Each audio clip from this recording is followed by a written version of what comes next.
భారతదేశంలో నీమ్ యూరియాని ఎందుకు తయారు చేశారు? సాధారణ యూరియాకి నీమ్ కోటింగ్ అయితే వేయడం జరుగుతుంది.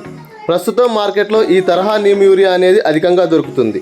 అయితే యూరియాకి నీమ్ కోటింగ్ ఎందుకు అవసరం అనేది ఈ వీడియోలో అయితే తెలుసుకుందాం. యూరియాకి నీమ్ కోటింగ్ ఎందుకు అవసరం అంటే పరిశ్రమలలో కూడా యూరియాని వినియోగిస్తున్నారు. అంటే ఫెర్టిలైజర్ పరిశ్రమలు, టెక్స్టైల్ ఫ్యాక్టరీ, ఫార్మాస్యూటికల్ ఫ్యాక్టరీలు, ఆటోమోటివ్ పరిశ్రమలు వంటి ఎన్నో పరిశ్రమల్లో తెలుపు రంగులో ఉన్న యూరియాని అయితే వాడుతున్నారు. అలానే మెలామిన్ ఉత్పత్తిలో కూడా యూరియాని వాడుతున్నారు.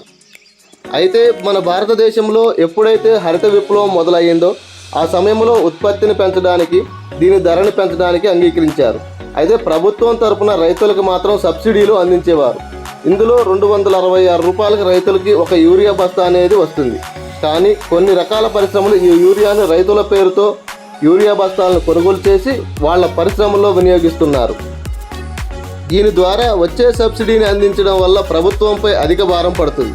ఈ భారంని తగ్గించుకోవడానికి దీనిపైన నీమ్ కోటెడ్ని అయితే స్ప్రే చేయడం జరిగింది.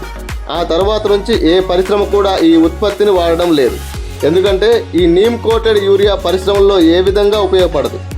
దానితో నీమ్ని స్ప్రే చేయడం వల్ల లాభం ఏమిటంటే, ఈ నీమ్ అనగా వేప నేలలోకి వెళ్ళడం వల్ల మొక్కలకు హాని కలిగించే పదార్థాలు, కీటకాలను కూడా సమూలంగా అంతమొందిస్తుంది.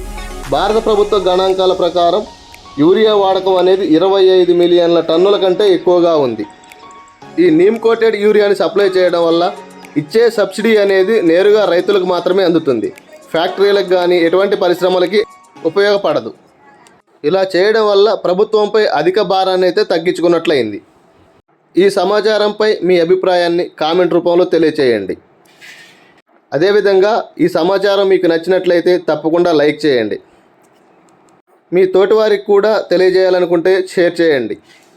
కొత్తగా చూస్తున్న రైతులు ఎవరైనా ఉంటే నా ఛానల్ని సబ్స్క్రైబ్ చేయడం వల్ల మేము చేసే వీడియోలు అనేవి మీకు నోటిఫికేషన్ రూపంలో ముందుగా చేరుతాయి. Thank you for watching this video.